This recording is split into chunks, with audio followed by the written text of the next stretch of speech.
ছোট বড় সবার প্রিয় চিরকালের ছেলেবেলা। আজকে আমি তোমাদেরকে একটা আমার লেখা গল্প বলে শোনাচ্ছি। গল্পটার নাম হচ্ছে টিফিন বাক্স, পুন্টু আর তার বন্ধুরা। তো এই গল্পের যে নায়ক, মানে গল্পের যে প্রধান চরিত্র, সে একটা ছোট্ট ছেলে তোমাদের মতো। তার বয়স মনে করো এই 5 বছর। সে স্কুলে যায়। তোমরা যেমন অনেকেই যাও না স্কুলে, যাওয়ার জন্য পুলকার আসে, সেই পুলকারের ড্রাইভার আঙ্কেল এসে তোমাদের ডাকলে পরে সেই গাড়িতে উঠে তোমরা স্কুলে যাও। তেমনি পুন্টুও ওই রকম পুলকারে করে স্কুলে যেত। আর বাড়িতে বেশিরভাগ সময় পুন্টু আর পুন্টুর মা সুমিকে একাই থাকতে হতো। ফলে পুন্টুর মায়েরও একটি অফিসে কাজ থাকতো, পুন্টুর মা অফিসে যেতেন, ফলে মাও একটু ব্যস্ত। এবার পুন্টু আবার একটু দুষ্টু ছেলে। দুষ্টু না, তোমরা সকলেই যেরকম দুষ্টুমি করো, সকালবেলা ঘুম থেকে উঠতেই চাও না, মাকে অনেকবার ডেকে ডেকে তুলতে হয়। ফলে সকালবেলাটায় মায়ের ছেলেতে খালি কিচিমিচি লেগে যেত। তো এরকমই একটা দিনের কথা তোমাদেরকে আজকে বলবো আমি। সেদিনকেও এরকম হয়েছে কি, যে পুন্টু যখন পুলকারে চেপে স্কুলে বেরিয়ে গেছে, তখন ওর মায়ের খেয়াল হয়েছে যে ওর যে টিফিন কৌটো, যাতে করে মা ও দুপুরবেলা যেটা খাবে সেই খাবার রেডি করে রেখে দিয়েছে জানলার উপরে, সেটা নিয়ে যেতেই ভুলে গেছে। মা বলেছিল যে পুন্টু এটা তুমি ব্যাগে ঢুকিয়ে নিও তো। আর পুন্টুর খেয়াল নেই, আঙ্কেল এসে ডেকেছে, ও পুলকারে চলে গেছে। মায়ের তো এবার খুব আফসোস হয়েছে, কারণ ওই দিন সকালে পুন্টু খুব দুষ্টুমি করেছে। একেতেই তো উঠছিলই না ঘুম থেকে, ওঠার পরে চান করতে চাইছে না, তারপরে খাবার জন্য তো মানে মায়ের সাথে রীতিমতো লড়াই, মুখ করে বসে আছে, মা খাওয়াতে পারছে না। ফলে ওর পেটটাও ভরেনি সেরকম ভাবে। এরপরে যদি বেশিক্ষণ খাবার জন্য মা চেষ্টা করতেন খাওয়ানোর জন্য, তাহলে আবার গাড়ির আঙ্কেল এসে চলে যেতেন, ওর স্কুলে যাওয়া হতো না। তখন আর কি করবে, মার খুব দুঃখ হলো মনে। ভাবছে দেখো আজকে ছেলেটাকে পেট করে খাইয়েও দিলাম না, আর টিফিন কৌটোটাও দিতে পারলাম না, ফলে বোধহয় ও আজকে না খেয়েই থাকবে। আর ও যখন সবাই টিফিন খাওয়ার জন্য খুলবে ব্যাগ, দেখবে টিফিন কৌটো নেই, আর ও যা ছেলে এমন চিৎকার করে কাঁদবে যে সমস্ত টিচাররাও খুব বিরক্ত হবেন। এই মনে করে মা তখন তাড়াতাড়ি করে ড্রাইভার আঙ্কেলকে ফোন করেছেন। হ্যালো হ্যালো, আমি পুন্টুর মা বলছি, মানে আমি পরাগের মা বলছি, একটুখানি গাড়িটা ঘুরিয়ে আনবেন। বলতে বলতেই ভাবছেন তা আবার হয় নাকি, এই পাড়াতে মাত্র আর 2টো মেয়ে উঠে ওই গাড়িতে করে যায়, তাদেরকে তো নেওয়া হয়ে গেছে, গাড়িও অনেকটা এগিয়ে যাওয়ার কথা।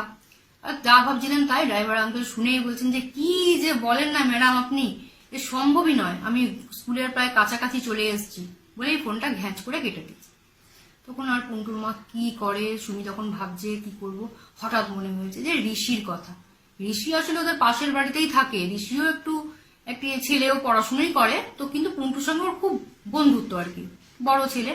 তো পুন্টু ওর যদি ঘাড়ে উঠে লাফালাফিও করে, ও কোনো বারণ করে না, খুব ভালোবাসে ঋষি এই পুন্টুকে। তাই তখন ঋষিকে পুন্টুর মা ফোন করেছে। হ্যালো ঋষি, তুমি কোথায়? তখন ঋষি বলছে যে বৌদি কি ব্যাপার বলুন। বলছি তুমি কোথায়? বলছে আমি না কোচিং এ এসেছি।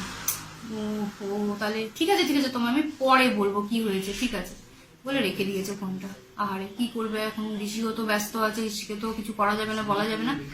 তখন ভাবছে যে কি করব, থাক আর কিছু ভেবে লাভ নেই, কারণ অফিসে সেদিনকে ওর মায়ের ভীষণ ব্যস্ততা ছিল, তার জরুরি মিটিং ছিল, বাইরে থেকে 2-1 অফিসার আসার কথা ছিল।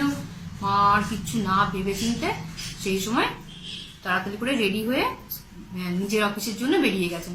আর পুন্টুর যেদিকে স্কুল আর মায়ের অফিস ঠিক উল্টো দিকে, ফলে মা যে একটু ওর টিফিনটা পৌঁছেও দেবে সেটাও করা সম্ভব ছিল না।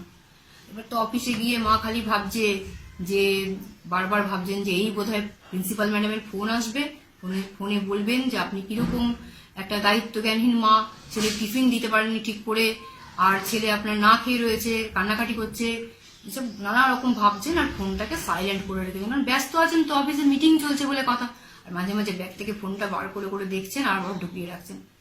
তো যাই হোক, এই করে অনেকটা সময় কেটে গেছে, মোটামুটি টিফিন পেরিয়ে যাওয়ার সময় হয়ে গেছে।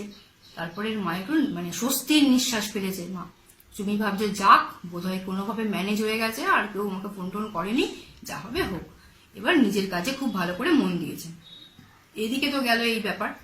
এদিকে যখন চুমিও বাড়ি থেকে বেরিয়ে গেল, পুন্টুদের বাড়ির কথাটা তখন তোমাদের একটু বলি কি হয়েছে।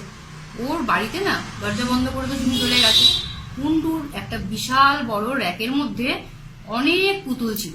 তোমাদের যেমন আছে বড় বড় টেডি, নানা রকম রিমোটে চালা গাড়ি গাড়ি, ওরকম তো খেলতে খুব ভালোবাসে, অনেক খেলনা টেলনা রয়েছে।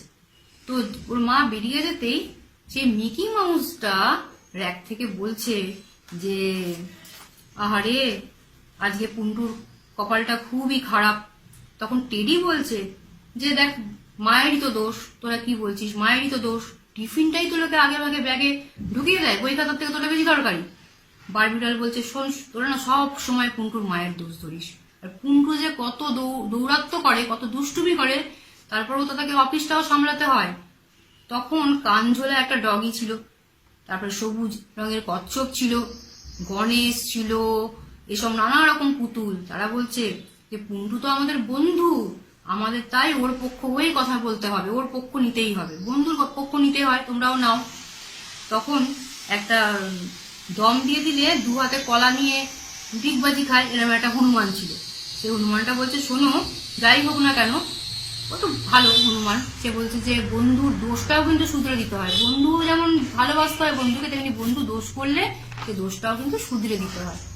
তখন বারবি ডল বলছে যে হ্যাঁ ও ঠিকই বলেছে, কিন্তু জানো তো ব্যাপারটা কি বলতো, আজকে না দুঃখ লাগছে একটু বেশি, কারণ আজকে ওর মা নুডলস করে দিয়েছিল টিফিনের জন্য, আর মা তো নুডলস খুব একটা করতেই চান না, আর নুডলস খেতে পুন্টু খুব ভালোবাসে। ও বন্ধুদের বলেছিল যে ভাগ করে সবাই মিলে নুডলস খাবে, মা তো রাজি হচ্ছিলেন না, আজকে অনেক কষ্টে মাকে রাজি করিয়েছিল, ওর আবদারে অনেকটা নুডলস বানিয়ে দিয়েছিল মা, কিন্তু কি আর করা যাবে। তা ওর জন্য তো মা প্রায় দেন ছোলা সেদ্ধ, আপেল, শশা, কলা, বিস্কুট, আর খুব কম লুচি পরোটা করে দেন। সময় পান না, কি করবেন বলো। তো যাই হোক, কালকে রাতের বায়নার পরে নুডলসটা পেয়েছিল, কি যে করবে, সকলেই ওরা খুব আফসোস করলো চুপচুপ করে, পুতুলদেরও মনটা খুব ভেঙে গেল। এবার আরেকটা ঘটনা তোমাদের বলি শুনে, সেটা হচ্ছে পুন্টু না আবার একটু বই পড়তেও ভালোবাসে, না এখনো অতটা ভালো করে পড়তে পারে না নিজে নিজে, কিন্তু অনেক বই কিনে দেয় ওর বাবা। ওর একটা সুন্দর রূপকথার বই, ফেয়ারি টেলস এর বই ছিল। তো ও যখন রেডি করে দিয়েছে মা, আর পুলকারের আঙ্কেল ডাকবে, সেইটুকু সময়ের মধ্যেই ও একটা বই বার করে সেটা দেখছিল জানলার পাশে রেখে। তো এই সেইটা ওখানেই পড়েছিল, আর ও চলে গেছে, বইটা খোলা ছিল, বইয়ের পাতাগুলো উঠছিল, হাওয়া আসছিল, সেই হাওয়াতে উঠছিল। এবার উঠতে উঠতে সিন্ডারেলার গল্প, তোমরা জানো সকলেই সিন্ডারেলার গল্প, সেই গল্পে এসে পাতাটা ওরা বন্ধ করে দিয়েছে, হাওয়া আসছিল না। তখন সিন্ডারেলা এই কথাগুলো সব শুনতে পেয়েছে, আর সেই অসাধারণ রূপসী পরী, সিন্ডারেলা যে পরী, যাকে সিন্ডারেলাকে যে চেঞ্জ করে দিয়েছিল, যাকে সে সুন্দরী করে দিয়েছিল, তখন কি করলো জানো, তার সুন্দর গোলাপি পাখনা খুলে তার একটা মণিমাণিক চমকানো জাদুর কাঠি নিয়ে সে উড়ে এসে পুতুলদের কথাগুলো শুনছিল। তখন ও না খুব সব কথা শুনে তার সুন্দর মিষ্টি রিনরিনে গলায় পরীটা বলল, তাহলে তো এখন আমাকেই একটা ব্যবস্থা করতে হয়, কারণ ও তো আমাকেও কম ভালোবাসে না, আমাকে একেই তো কম্পিটিশনে প্রাইজ পেয়েছে, এই কথা বলল। তখন সবাই বললো তাহলে কি ব্যবস্থা করবে, ব্যবস্থা করেই দাও। তখন সে কি করলো জানো, জাদু কাঠিটা বুলিয়ে টিফিন বক্সটাকে বলল, যা উড়ে পেটে পুড়ে পুন্টুর খুশি, গোপনে গোপনে যাস মেঘে কাটা কুটি, ওর ব্যাগে বসে পড় লুকিয়ে লুকিয়ে, 1 2 3 হ মেঘে ঢাকা টিয়ে। এই কথা বলা মাত্রই বাকি খেলনারা সব অবাক হয়ে দেখলো টিফিন বাক্সটা একটা টিয়া পাখি হয়ে গেল, সবুজ রঙের টিয়া পাখি, যাকে মেঘ ঘিরে আছে, অদৃশ্য হয়ে সে জানলা দিয়ে উড়ে চলে গেল। এবার উঠতে উঠতে উঠতে উঠতে সেটা গিয়ে পুন্টুলের স্কুলের কাছে পৌঁছে গেছে। দোতলার ক্লাস ঘরের পাশে একটা বড় বেগুনি রঙের কাঞ্চন গাছ হয়েছিল, সেখানে যে একটা ডাল ঝুঁকে পুন্টুদের ক্লাসরুমের মধ্যে প্রায় চলে এসছে জানলা দিয়ে, সেখানে গিয়ে ও বসে আছে পাখিটা, অপেক্ষা করছে যে কখন কোন ফাঁকে যাবো। একসময় কি হয়েছে, টিচার ডেকেছেন পুন্টুকে, পুন্টু বোর্ডে এসে অঙ্কটা করো তো। সেই ফাঁকে আর বাকি স্টুডেন্টরা সবাই তাকিয়ে আছে বোর্ডের দিকে, সেই ফাঁকে কি করেছে পুন্টু, এই টিয়া পাখিটা, তখন আর টিয়া পাখির বেশে লুকিয়ে লুকিয়ে তো মেঘে ঢাকা আছে, টুক করে এসে পুন্টুর ব্যাগের মধ্যে ঢুকে পড়েছে। আর তখন তার জাদু কেটে গেছে, সে হয়ে গেছে আবার পুরনো টিফিন পুন্টু। তখন এবার যখন টিফিন হলো, পুন্টু টিফিন বক্সটা ব্যাগের মধ্যে দেখতে পেয়েছে, পুন্টু তো জানেই না যে টিফিন বক্স আছে, সে তো খেলো টেলো সবই ঠিকঠাক হলো। আর এরপরে কি হলো জানো, বিকেলবেলা স্কুল ছুটি হলো, পুন্টু বাড়ি এসছে, পুন্টুর মা অফিস থেকে এসছে। এবার পুন্টুর মা তো খুব মানে ভয়ে ভয়ে ভয়ে ভয়ে আছে যে এই তো ছেলে এসে কান্নাকাটি করবে। তো পুন্টুর মা দেখলো যে ব্যাগের মধ্যে, পুন্টুর ব্যাগের মধ্যেই টিফিন কৌটোটা ছিল। পুন্টু নিজেই সবকে বার করলো, বার করে এসে যেখানে ইটো বাসন কাসন নামানো হয় সেখানে ধূপ করে টিফিন কৌটোটা ফেলে দিল। মা তো পুরো অবাক, কি ব্যাপার, কোথা থেকে হলো এই ব্যাপারটা। আর খালি ভাবছেন যে আমার না এত কাজের চাপ বেড়েছে, আমি এত কল্পনা প্রবণ হয়ে পড়ছি নাকি ভুলমন হয়ে যাচ্ছি, কি জানি বাবা। আর ভাল লাগছে না, কবে যে পুন্টুর বাবা ট্যুর থেকে ফিরে আসবে, আর পুন্টুর ঠাকমা গেছেন দেশের বাড়ি, কবে যে আসবে, নিলে পরে আমি কদিন পুরো রেস্ট নেব। আমার সারাদিন কি টেনশনে কাটলো রে বাবা এসব উল্টোপাল্টা ভেবে। এই কথা ভেবে তিনি মনে একটু ভাবছেন কি করব। এবার পুন্টু আবার রাত্রেবেলা, পুন্টুর আবার না খুব তীক্ষ্ণ স্মৃতিশক্তি। ও তো গেছে, বইটা পড়ে গেছে মাটিতে র্যাকের কাছে, ও বইটা তুলেছে, টুয়েলভ, দেখছি ওই পাতাটা খোলা রয়েছে, যে পাতাটা ও দেখতে দেখতে চলে গেছিল, সেখানে সিন্ডারেলার গল্পের পরীটা রয়েছে। কিন্তু ওর হঠাৎ মনে হলো যে ছবিটাতে পরীর ডান হাতে জাদুকাঠিটা ছিল, এখন এটা বাঁ হাতে। মনে হলো কি ব্যাপার, এ কথাটা সে মাকেও বললো। আর যখন বইটা না তুলেছে নাকের কাছে, তখন না সে নুডলসের গন্ধ পেলো।